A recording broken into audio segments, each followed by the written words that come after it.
જાણે કે ચોરીનું જ કર્મ કર્યું હોય એ રીતે રાતોરાત મંદિરની ધજાઓ ઉતારી લીધી, મંદિરની મૂર્તિઓ ખસેડી લીધી. મહુવાના વિવાદ એક ઊભો કરવામાં આવેલો વિવાદ છે.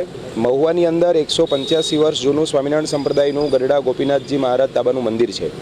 એ મંદિરની અંદર 185 વર્ષથી આજ દિન સુધી 11 ડિસેમ્બર 2024 સુધી ભગવાનની ત્યાં સેવા, પૂજા, આસ્થા અને હજારો સત્સંગીઓ નિયમિત ત્યાં દર્શન, ભજન, સત્સંગ કરવા માટે જતા હતા. એ મંદિરની અંદર 11 ડિસેમ્બરની મધ્યરાત્રિએ, જેને અસુર વેળા કહેવામાં આવે, એવા સમયની અંદર વેદોક્ત વિધિ કર્યા વગર ભગવાનની મૂર્તિઓ છે એને રાતોરાત ત્યાંથી ચોરી જવામાં આવી છે.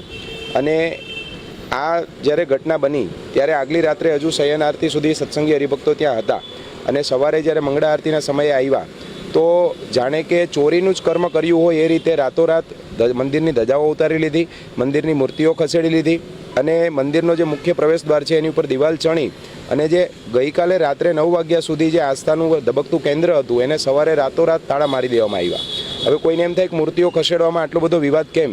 તો મૂર્તિઓ ખસેડવી એના માટે પણ આપણા સનાતન હિન્દુ ધર્મશાસ્ત્રોની અંદર નિર્ણય સાગર અને સિંધુ સાગરની અંદર એના વિધાનો છે કે આપતકાળ હોય અને એવી કોઈ ઘટના બની હોય તો જ મૂર્તિઓ ખસેડવામાં આવે છે, એ વગર મૂર્તિઓ ખસેડવામાં આવતી નથી.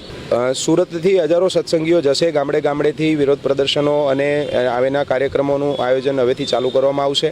અને આ જે મંદિર છે એને બચાવવા માટે કોઈ પણ ભોગે અહીંથી સત્સંગીઓ મક્કમ છે. સુરતથી હજુ સુધી કોઈ ફરિયાદ કે રજૂઆતનું આયોજન નથી થયું, પરંતુ મહુવાની અંદર ત્યાં સ્થાનિક હરિભક્તો પોલીસ સ્ટેશનમાં આજે FIR નોંધાવવા માટે અત્યારે ગયા છે અને આગામી રવિવારે